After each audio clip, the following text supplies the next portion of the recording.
All right, Howard, now, let's spend a couple of minutes here talking about your old buddy Frank Gifford. All-American at USC, golden boy, played for the Giants, big hero, everybody loves him. You say some things here in this book that are unflattering. I say more things flattering in that book than I say unflattering about Frank Gifford. Do you think so? He's been a friend of mine for more than 30 years. He's the finest man I've ever known to wear shoe leather. He could have the shirt off my back. I said a terrible thing. After saying all the great things about him, I said that I didn't think he was a top-flight play-by-play announcer. He's a public figure like me. We both have to endure that.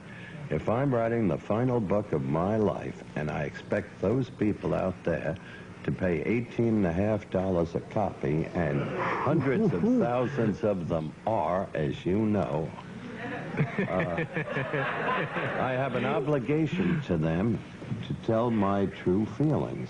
Now, have you talked to Frank since the book has been published? No. Candidly, Frank doesn't want to talk to me. That's his prerogative. Now, why doesn't Frank want to talk to you? I think he was offended by what I said. Okay. Which I think is his problem. Now, you, without getting into specifically what you mentioned about Frank, but you said it had to do with his skills as a broadcaster, which you're against anyway, jocks coming up and becoming... play-by-play announcer, yes. Yeah. And maybe not a broadcaster, but like you said, a play-by-play. What about Don Meredith? I agree. You excoriated him, too. No, I did not. You misrepresent, David, if we're going to talk seriously. Philosophically, I had great agreement about the game with Don Meredith. I didn't think the games were very important in the sweep of life. I heard some of these people up here boo when I said something adverse to the National Football League. I want you people to listen to me. There comes a point in time when you've got to look at yourselves, every one of you.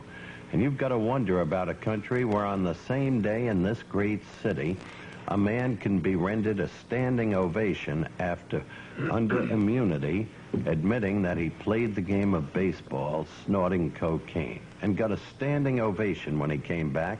And then in the same great city, 55,000 more people stood and booed the national anthem of the greatest nation friend that this country has ever had, the nation of Canada. And in both cases, it was motivated by the fans wanting their team to win. When that happens in our country, something's out of whack. And I want each and every one of you to know it. And that's what my book is all about. I want each and every one of you to know, because you haven't read the book, that the material David's discussing with me covers maybe 10 to 15 pages of a 380-page book. I tell the truth in this book. You know what?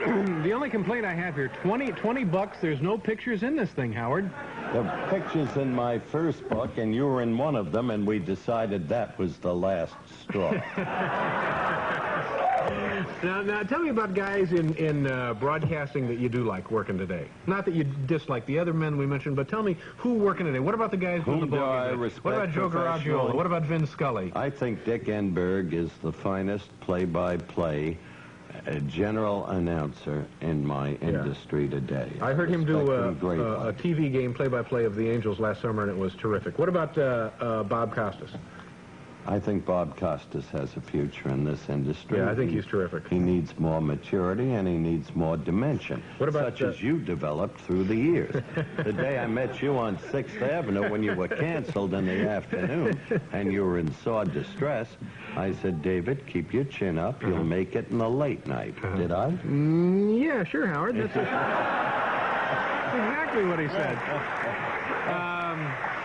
Anyway, you know, if you buy this book, and like you said, the hundreds and thousands of Americans already have, there's things in there that are going to annoy you. But again, it's one of those books once you start reading it, you got to finish it right up. If you're wrong about that, you've got the biggest story of your life. I'm going to see the Fort Smith Precision Dandy Girls at the prison rodeo. He's on his way to a prison rodeo in Oklahoma, folks. Thank you very much for being here, Howard. Nice to see you again. We'll be right back.